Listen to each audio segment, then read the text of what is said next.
ہماری خداوند یسوع کی انجیل مقدس لوکا کے مطابق اس کا 11واں باب 37 سے 41 آیات تک۔ ایک دن یسوع نے اپنی باتیں ابھی ختم ہی کی تھیں کہ ایک فریسی نے اس کی دعوت کی کہ میرے ہاں چاشت کرنا، بس وہ اندر جا کر کھانا کھانے بیٹھا۔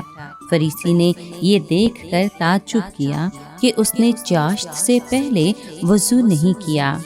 اس پر خداوند نے اس سے کہا، تم فریسی پیالے اور رقابی کو باہر سے صاف کرتے ہو، مگر تمہارا اندر لوٹ اور برائی سے بھرا ہے۔ اے نادانو، جس نے باہر کو بنایا، کیا اس نے اندر کو نہیں بنایا؟ بس جو اندر ہے اسے خیرات کرو، اور دیکھو تمہارے لیے سب کچھ پاک ہوگا۔ پاک کلام کے پڑھے اور سنے جانے پر خداوند کی برکت ہو، خدا کا شکر ہو۔ عزیز دوستو، آج کے کلام میں ہم ظاہری اور باطنی طہارت کے حوالے سے جانتے ہیں۔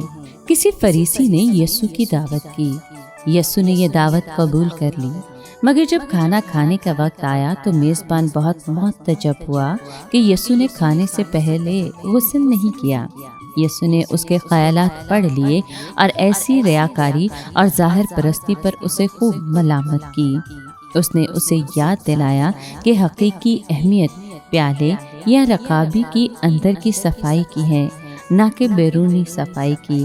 ظاہری یا بیرونی طور پر فریسی بالکل راست باز دکھائی دیتے تھے، لیکن باطن میں ٹیڑھے اور شریر تھے۔ جس خدا نے انسان کے باہر کو بنایا، اسی نے اندر کو بھی بنایا ہے، اور وہ چاہتا ہے کہ ہماری اندرونی یعنی باطنی زندگیاں پاک صاف ہوں۔ انسان ظاہری صورت کو دیکھتا ہے، پر خداوند دل پر نظر کرتا ہے۔ خداوند نے دیکھا کہ یہ فریسی کیسے خود غرض اور حریص ہیں، اس لیے اس نے اپنے میزبان کو کہا کہ پہلے اپنے اندر کی چیزیں خیرات کر دو۔ اگر وہ دوسروں کے ساتھ محبت کرنے کا بنیادی امتحان پاس کر لے تو پھر ساری چیزیں اس کے لیے واقعی پاک ہوں گی۔ جب خدا کی محبت دل میں اس طرح بھر جاتی ہے کہ انسان کو دوسروں کی ضروریات کی فکر ہو، بھی ان ظاہری رسومات کی کوئی اصل قدر و قیمت ہوگی۔ جو شخص ہر وقت اپنے لیے جمع کرنے میں لگا رہتا ہے اور اپنے ارد گرد کے غریبوں اور محتاجوں کی قطعاً کوئی پرواہ نہیں کرتا، وہ اس بات کا ثبوت دیتا ہے کہ خدا کی محبت میرے دل میں سکونت نہیں کرتی۔